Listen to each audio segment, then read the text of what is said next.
नेपाल देश जो है हिंदू राज्य होने से बहुत ही विकास नहीं कर पाया, बहुत नीचे चला गया। नेपाल इतना गरीब हो गया, लोग बहुत ही उत्पीड़न में रहा, तो उससे मुक्ति के लिए जो है हमने उसको फेंकना पड़ा। तो भारत अभी इतना अच्छा काम कर रहा है ना, इसमें लोकतंत्र जो बाबा साहब का संविधान की तरह से समानता, शिक्षा, बहुत ही उन्नति कर रहा है। हम तो उसी को कॉपी करके हम नेपाल में भी लोकतांत्रिक, गणतांत्रिक और धर्मनिरपेक्ष राज्य बनाए। इतना अच्छा संविधान को छोड़कर वो लोग हिंदू राष्ट्र करके इंडिया को क्या फायदा होगा, मेरा प्रश्न है। वो तो इंडिया को डूबेगा, डूब लेगा, इंडिया टुकड़ा टुकड़ा हो जाएगा। मेरे हिसाब से इंडिया इंडिया नहीं रहेगा, क्योंकि इतना वो आंतरिक कलह भी होगा। हिंदू राष्ट्र बनाया था थोड़े 50 वर्ष करीब करीब, हम लोग उसका हमने दुख ले लिया, तो उसने बहुत ही लोगों में जो है विभाजन निर्माण किया। तो हमने उसको जो है विरोध करके जन युद्ध करके उसको फेंक दिया था, हिंदू राज्य, और हिंदू राजा भी फेंक दिया था। क्योंकि हिंदू राज्य के पास एक राजा भी आता है, तो हिंदू राज्य सिर्फ हिंदू राज्य नहीं होता, राजा होना चाहिए। तो आप भारत में फिर नया राजा क्रिएट करेंगे क्या? राजा बिना हिंदू राष्ट्र नहीं होता है। जाति व्यवस्था के बिना भी हिंदू नहीं, जाति व्यवस्था के बिना भी। तो हम लोगों ने वो हिंदू राज्य कहते थे, उसको फेंक दिया। इसको फेंकने के लिए राजा को भी फेंकना पड़ा, और जाति व्यवस्था को भी हम लोग जो है फेंक रहे हैं। तो भारत जो है उल्टी दिशा में जा रहा है, क्योंकि उससे मुक्ति होने के लिए हम लोगों ने वहां जो है एक युद्ध करना पड़ा, 17,000 लोग भी मर गए। अब यहाँ जो है फिर हिंदू राष्ट्र, मुझे ताजुब लग रहा है कि अगर भारत हिंदू राष्ट्र चला गया तो यहाँ शांति नहीं होगा, यहाँ अशांति होगा और हिंसा होगा। क्योंकि इसमें जो है कुछ लोग दूसरे लोगों को दमन करते हैं, शोषण उत्पीड़न देते हैं। कहा जाता है कि नेपाल हिंदू राष्ट्र है, एकमात्र विश्व का हिंदू राष्ट्र नेपाल है। लेकिन ये हिंदू राज्य जो है ना, वो आप जो बात बताएं, वो बहुत पहले से नहीं था। पहले लिच्छवी काल में तो वो बौद्ध राज्य था, तो फिर इसके बाद 300 वर्ष का जो है एक ठकुरी काल है, वो भी बौद्ध राष्ट्र था। लेकिन करीब करीब आज से 800 वर्ष पहले ये भारत से कुछ राजपूत लोग, फिर दूसरा शासन, वो मल्ल कहते हैं उनको, उनके जमाने में कुछ ये जो भारत में मुसलमानों ने जो आक्रमण किया था, तो यहाँ के जो राजपूत लोग भागकर काठमांडू में आए, तो वो लोग करीब 400-500 वर्ष फिर उनका राज्य चला। तो उन लोगों ने जो है हिंदू का संस्कृति में उसमें शासन किया, बहुत प्रेशर समाज, उसमें जो है बौद्ध समाजों को दबाव दिया। तो उन लोगों ने क्या किया कि नया संविधान जो बनाया करीब करीब आज से 600-650 वर्ष पहले, वो संविधान जो है मनुस्मृति के आधार पर जाति में बांट दिया। तो हमारा नेपाल का समाज भी, तो उस जमाने से जो है बौद्ध बिहार कुछ कमजोर होने लगे। लेकिन हम लोग जनता जो है बुद्धिस्ट थे, तो हम जो है अपने को वर्चस्व से बचाए रखे। लेकिन हिंदू राज्य जो है वो नहीं कहता था, उसमें हिंदू संस्कृति भी ठप आ गया, लेकिन बौद्ध संस्कृति बहुत स्ट्रांग था। राजा से भी स्ट्रांग जनता थे, तो जनता लोग जो है अपने बौद्ध संस्कृति को बचाए रखा था। लेकिन करीब 250 वर्ष पहले एक शाह राजा आया, वो पहाड़ से, पश्चिम पहाड़ से आया था। तो उनने जो है बहुत ही दबाव के साथ, बहुत दमन करके उसमें जो है हिंदू राष्ट्र तो नहीं कहा था, लेकिन हिंदू का बहुत ही जोरदार राज्य का जो नीति बनाया। और ऑफिशियली कानून तो हिंदू राज्य जो है करीब करीब 50 वर्ष ही हुआ। नेपाल के जो 50 वर्ष आगे जो संविधान बना था, उसमें जो है राजा ने हिंदू राज्य कह दिया। सर, उसमें व्यवस्था क्या थी हिंदू राष्ट्र में? समाज की व्यवस्था और राष्ट्र की व्यवस्था कैसी चल रही? वो हिंदू राष्ट्र संविधान में तो कहा, लेकिन वो राजा और शासन में जो शासन करते थे, सिर्फ वो लोग जो है शासन में थे, जैसे ब्राह्मण और ये जो शाह जो है राजपूत क्षेत्रीय, इन लोग जो है वो हिंदू मनुस्मृति के आधार पर वो शासन का अधिकार उन लोगों ने था।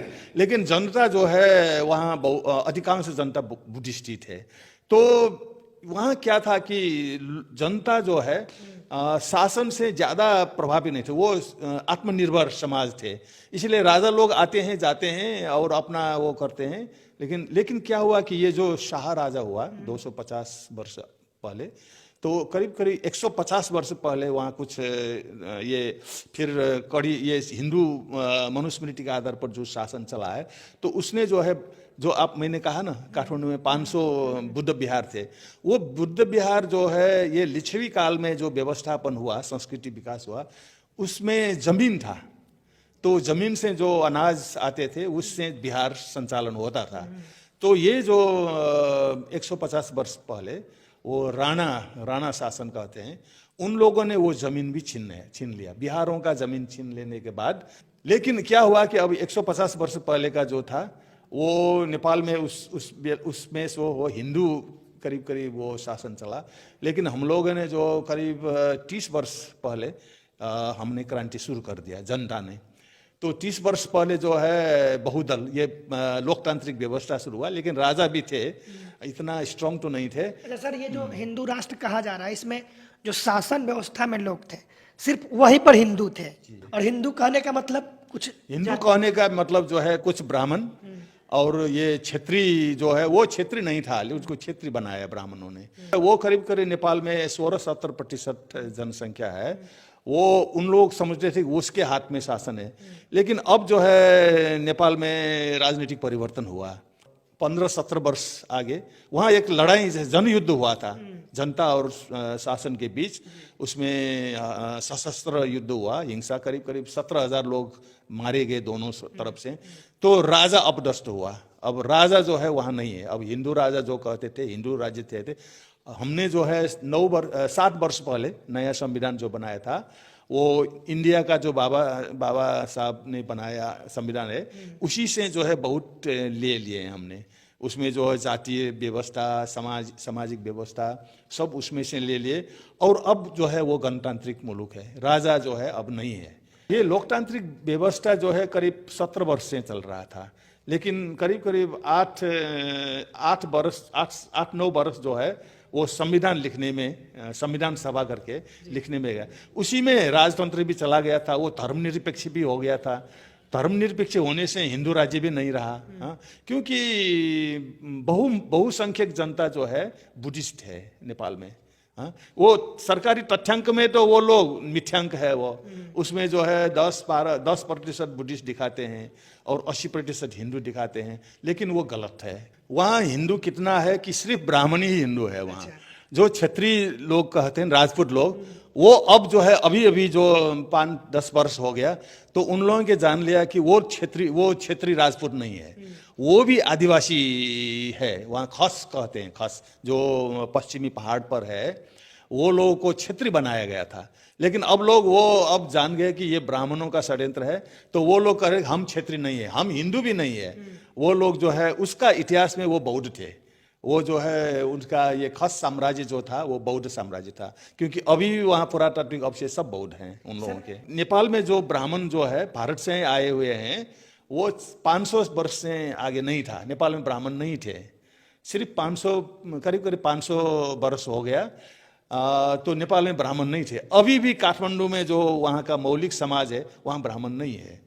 जो नेपाल का जो राजधानी है काठमांडू उपत्यका, वहाँ के जो मूलवासी जो है, हम लोग नेवार कहते हैं, जैसे मैं साक्य हूँ, हाँ, कोई श्रेष्ठ हो, कोई महर्जन होगा, वो कोई भी ब्राह्मण नहीं है।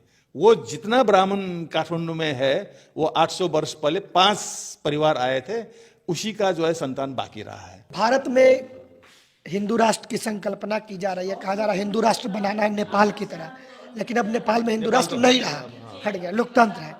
और भारत में लोकतांत्रिक व्यवस्था के बाद हिंदू राष्ट्र बनाने की बात की जा रही है, इसको कैसे देखते हैं?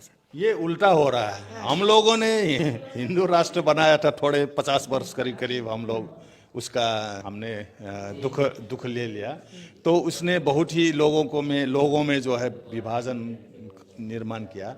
तो हमने उसको जो है विरोध करके, जन युद्ध करके उसको फेंक दिया था, है ना। हिंदू राज्य और हिंदू राजा भी फेंक दिया था, क्योंकि हिंदू राज्य के पास एक राजा भी आता है। तो हिंदू राज्य सिर्फ हिंदू राज्य नहीं होता, राजा होना चाहिए। हिंदू राज्य की व्यवस्था में राजा का स्थान होता है। तो आप भारत में फिर नया राजा क्रिएट करेंगे क्या? भारत जो है हिंदू राष्ट्र बनेगा तो फिर यह हिंदू राजा बिना हिंदू राष्ट्र नहीं होता है। आपको जो हिंदू का शास्त्र पढ़ेंगे, जाति व्यवस्था के बिना भी हिंदू नहीं, जाति व्यवस्था के बिना भी हिंदू। तो हम लोगों ने वो जो हिंदू राज्य कहते थे उसको फेंक दिया। इसको फेंकने के लिए राजा को भी फेंकना पड़ा, और जाति व्यवस्था को भी हम लोग जो है फेंक रहे हैं।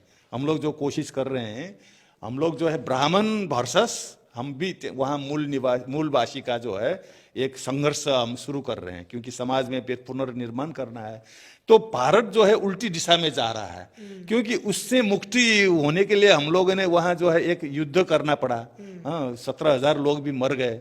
अब यहाँ जो है फिर हिंदू राष्ट्र ले जाने के लिए जो अभी राजनीतिक पार्टी जो है बीजेपी है ना, वो जो है कर रहा है, वो तो उल्टे दिशा में जा रहा है। तो मुझे ताजुब लग रहा है कि अगर भारत हिंदू राष्ट्र चला गया तो यहाँ शांति नहीं होगा, यहाँ अशांति होगा और हिंसा होगा, क्योंकि इसमें जो है कुछ लोग दूसरे लोगों को दमन करते हैं, शोषण उत्पीड़न देते हैं।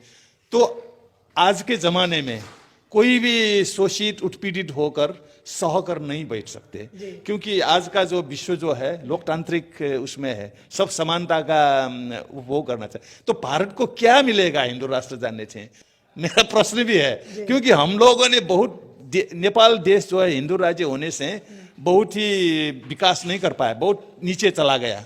नेपाल इतना गरीब हो गया, लोग बहुत ही उसमें उत्पीड़न में रहा। तो उससे मुक्ति के लिए जो है हमने उसको फेंकना पड़ा। तो भारत अभी इतना अच्छा काम कर रहा है ना, इसमें लोकतंत्र जो बाबा साहब का संविधान की तरह से समानता, शिक्षा, हाँ, रोज बहुत ही उन्नति कर रहा है। हम तो उसी को कॉपी करके हम नेपाल में भी ना लोकतांत्रिक, गणतांत्रिक और धर्मनिरपेक्ष राज्य बनाए। लेकिन अभी ये जो 60-70 वर्ष से जो है ना नया संविधान जो ब्रिटिश राज जाने के बाद इतना अच्छा संविधान को छोड़कर वो लोग हिंदू राष्ट्र करके इंडिया को क्या फायदा होगा, मेरा प्रश्न है। वो तो इंडिया को डूब लेगा, इंडिया टुकड़ा टुकड़ा हो जाएगा। मेरे हिसाब से इंडिया नहीं रहेगा, क्योंकि इतना वो आंतरिक कलह भी होगा।